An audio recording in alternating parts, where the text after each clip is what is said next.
Bismillahirrahmanirrahim. Assalamualaikum warahmatullahi wabarakatuh.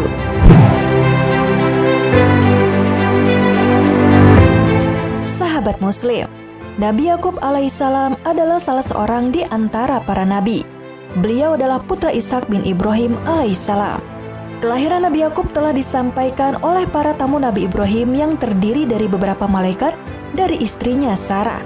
Allah Subhanahu wa Ta'ala berfirman, "Maka kami sampaikan kepadanya berita gembira tentang kelahiran Ishak, dan dari Ishak akan lahir putranya Yakub."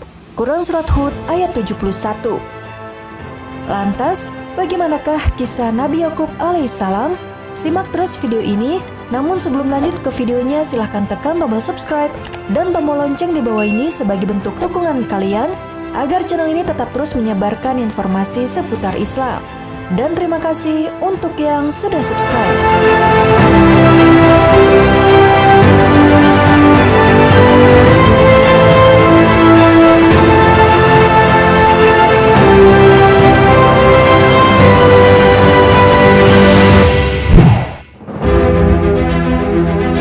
Sahabat Muslim, kisah Nabi Yakub alaihissalam menjadi salah satu kisah Nabi yang perlu diketahui oleh umat Islam dan menjadi pelajaran hidup yang dapat diteladani.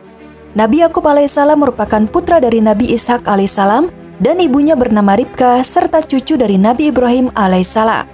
Dirinya terlahir sebagai kembar bersama saudaranya yang bernama Isyu. Kedua anak Nabi Ishak alaihissalam tersebut diharapkan menjadi penerus kakeknya Nabi Ibrahim alaihissalam untuk berdakwah dan mengamalkan perbuatan baik serta menyebarkannya. Oleh karena itu, Nabi Ishak alaihissalam mengajarkan kepada anak-anaknya tentang agama dan agar menjalankan perintah-perintah Allah Subhanahu wa Ta'ala serta memberikan nasihat-nasihat agar menjadi hamba yang selalu beriman dan bertawakal kepada Allah Subhanahu wa Ta'ala. Namun ternyata hanya Nabi Yakub alaihissalam sajalah yang menjalankan apa yang diajarkannya. Sementara saudaranya Isyu berbanding terbalik, di mana ia tidak mengamalkan kebaikan dan memiliki sifat yang iri, dengki, sombong, dan suka pamer. Ketika beranjak usia remaja, Yakub dan Isyu sering sekali bertengkar. Yakub lebih sering mengalah dari kakaknya Isyu yang selalu merasa paling benar dan tidak mau mengalah meskipun ia bersalah.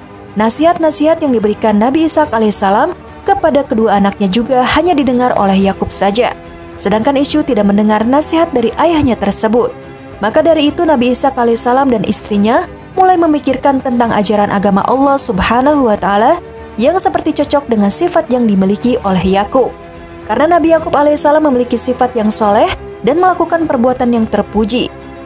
Pertengkaran antara Yakub dan Isyu semakin sering terjadi saat mereka beranjak dewasa. Isyu diketahui sering sekali mengejek adiknya tersebut, namun Yakub tetap sabar dan tidak pernah membalasnya. Hingga suatu ketika, Nabi Yakub sudah merasa tidak tahan dan mengadukannya kepada Nabi Ishak alaihissalam atas apa yang telah dilakukan kakaknya tersebut. Nabi Ishak alaihissalam yang mendengar hal itu kemudian menasihati Isyu karena sikapnya yang tak kunjung berubah dengan kebiasaan buruknya. Setelah itu, Nabi Ishak pun merencanakan Isyu untuk segera dinikahkan agar sifatnya dapat berubah menjadi lebih baik setelah memiliki istri. Akhirnya Isyu pun dinikahkan dengan perempuan yang ia percayai. Ternyata meskipun sudah menikah dan hidup berumah tangga, sifat buruk Isyu tidak pernah berubah. Ia masih tetap mengejek Yakub, bahkan menghina dan mengancamnya. Nabi Yakub pun mulai kembali menceritakan hal tersebut kepada ayahnya. Nabi Ishak alaihissalam pun kemudian mulai berdoa dan memohon kepada Allah Subhanahu wa Ta'ala agar Nabi Yakub dapat mewarisi sifat kenabian yang dimilikinya, dan juga berdoa agar Nabi Yakub dapat memiliki keturunan yang menjadi nabi dan raja. Karena sifat Isyu yang sangat tidak menyukai Nabi Yakub alaihissalam, maka akhirnya Nabi Ishak alaihissalam berencana menitipkan Nabi Yakub alaihissalam ke Irak, tempat saudara istrinya tinggal, yakni Syekh Laban, agar Nabi Yakub alaihissalam tidak diganggu lagi oleh saudaranya tersebut. Nabi Ishak alaihissalam pun mulai membicarakan rencananya tersebut kepada sang istri. Karena Nabi Yakub alaihissalam adalah anak yang taat kepada orang tuanya, saran rencana itu pun diterima olehnya. Saat akan menitipkan anaknya, Nabi Ishak alaihissalam berpesan agar anaknya dapat terus belajar ilmu agama di rumah pamannya tersebut. Beliau juga berpesan untuk berhati-hati saat menyusuri jalan menuju Irak. Nabi Yakub alaihissalam pun mulai berangkat dan ia harus melewati gurun pasir Sahara yang sangat luas dalam perjalanannya. Perjalanannya dilakukan pada malam hari untuk menuju Irak, sedangkan siang harinya ia gunakan untuk beristirahat. Dengan rasa percaya dan kesabarannya, Nabi Yakub alaihissalam percaya bahwa ia akan segera sampai ke Irak. Perjalanan panjang ini menjadi ujian pertamanya yang diberikan oleh Allah Subhanahu wa Ta'ala. Kemudian Nabi Yakub alaihissalam mulai merasa sangat lelah hingga ia mencari tempat untuk beristirahat dengan nyaman dan bisa tidur dengan pulas.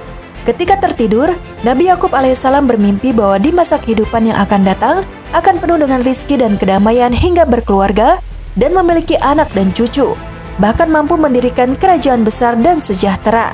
Setelah terbangun dari tidurnya, ia pun melanjutkan perjalanannya menuju Irak. Selama perjalanan, mimpi yang datang kepadanya terus terpikirkan oleh Nabi Yakub alaihissalam. Hingga tak lama kemudian, dirinya mendengar sebuah suara yang datang dari malaikat Jibril yang diutus oleh Allah Subhanahu wa Ta'ala untuk menyampaikan wahyu kepadanya.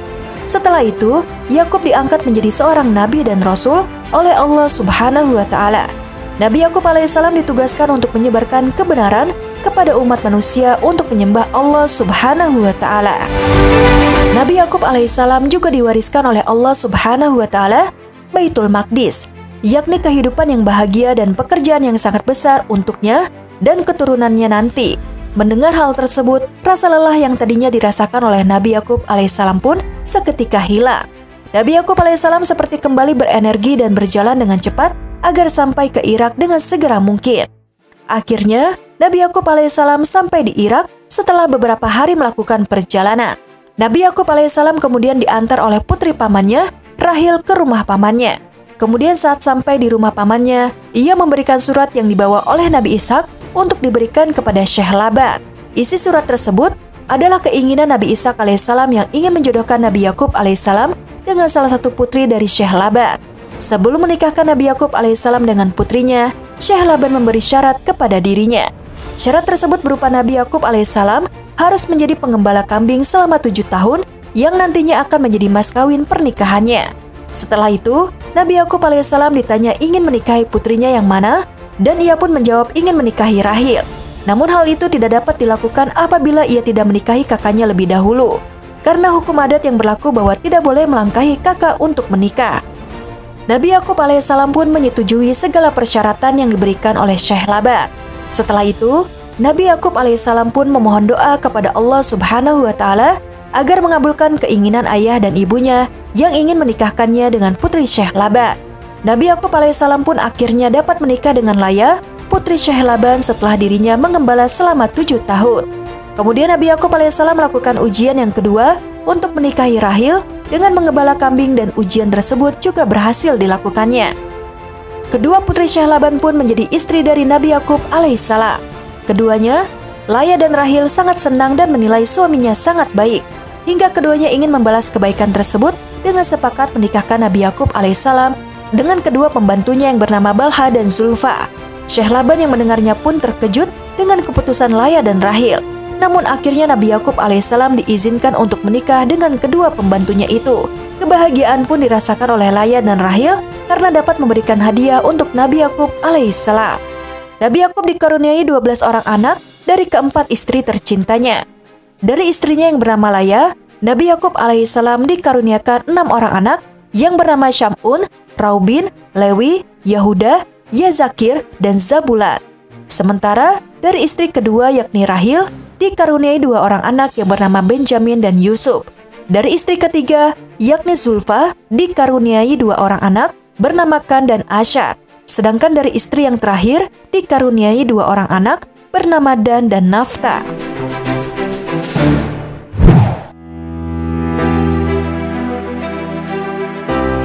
Sahabat Muslim, itulah tadi kisah Nabi Yakub alaihissalam. Kisah Nabi Yakub alaihissalam sama seperti kisah Nabi lainnya yang pasti bisa menjadi teladan untuk kehidupan sehari-hari. Semoga kita bisa mengambil hikmah dan pelajaran dari kisah ini.